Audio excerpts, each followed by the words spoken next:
Hi FOODTUBers, I'm Mallika Basu, an Indian food writer with a passion for making Indian cooking a part of your everyday busy lives. Today I'm going to show you how to make an authentic Vindaloo. Pork Vindaloo gets its taste from a unique combination of coconut vinegar, caramelized onions and lots of beautiful chilies that add intense but moderate heat. So shall we get started? The first thing I'm going to do is make the actual Vindaloo paste. I've got here about 8 Kashmiri chillies, which are dry red chillies that are milder than whole red chillies. They are going to go in along with about a teaspoon of black mustard seeds, about a teaspoon of whole cumin, 4 pieces of black pepper, and also 4 cloves. And these are quite widely available spices, so you shouldn't have any problem sourcing these. I'm going to give these a little shake on a low flame, and toasting these spices is going to help extract their beautiful flavor and also really intensify the color that comes out at the end of the curry. So take it to the side and then get on with making your actual paste. Now, Vindaloo suffers from a great many misconceptions. For a start, it needs to be made with pork. That's the authentic version, not chicken, as is often thought. The other thing is it needs to be spicy, but it doesn't need to kill you off. You can adjust it to meet your spice preference as long as it has the necessary heat attached to it.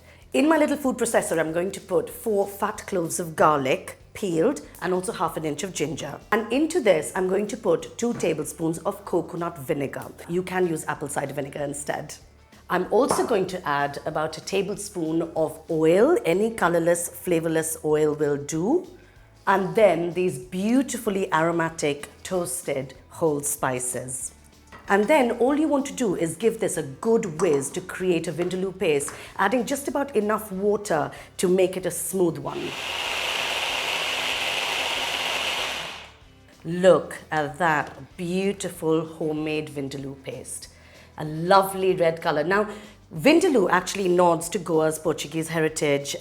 Vin is wine and alhos is garlic in Portuguese. So actually this started life as pork stewed in wine and garlic.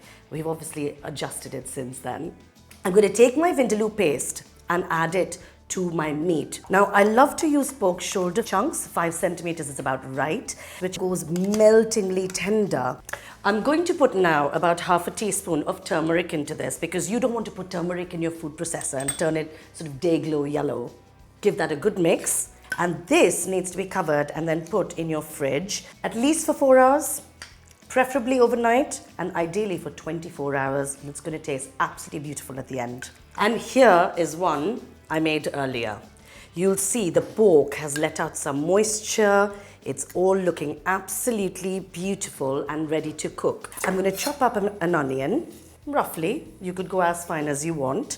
So when your oil is hot, you want to drop in your chopped onions. Listen to all that sizzling. Fabulous. Just a little pinch of salt, because that's going to really help the onions caramelize. We're going to put in about a stick of cinnamon, and that's going to really help bring out the sweetness of the onions as well. It's been 10 minutes and look at the gorgeous color on those onions. I'm now going to put the pork pieces into the pan. And we're going to seal that pork on the high heat for about 5 minutes. This pork Vindaloo gives you 2 to 3 generous portions. It's been 5 minutes and the pork is beautifully sealed with Vindaloo masala right in it. So all I'm going to do now is add a cup of hot water. I'm going to lower the heat to a medium. All you've got to do is cover it and leave it cooking for anywhere between 45 minutes and an hour. Now, just don't leave it and run off. Come back every 10 minutes, give it a little stir, make sure the spices don't get stuck to the bottom, and if you need to, you can add another half a cup of water, depending on how much gravy you like. 1 cup is just about right.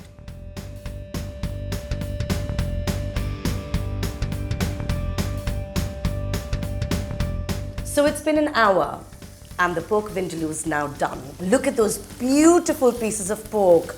They've melted into the curry. taken on all those amazing spices. And look how the color's gone really deep and dark as well. Almost like a pork chutney. Give it a good stir and then pour it into a bowl of your choice. Ready for some hot, freshly made basmati rice.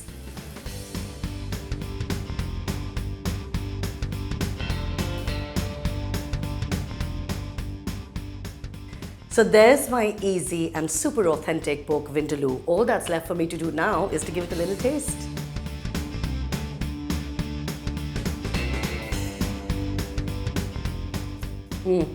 So good. That is almost like a pork chutney. The pork has gone so tender, it barely needs chewing. And that combined with the steaming hot rice and a little bit, a dollop of yogurt is just sublime. Well, I hope you enjoyed that. Don't forget to check out the chicken korma I made when I was here last in the link right up there. Also, hit subscribe and don't forget to look at my other videos on YouTube and also my recipes on my website. Thank you.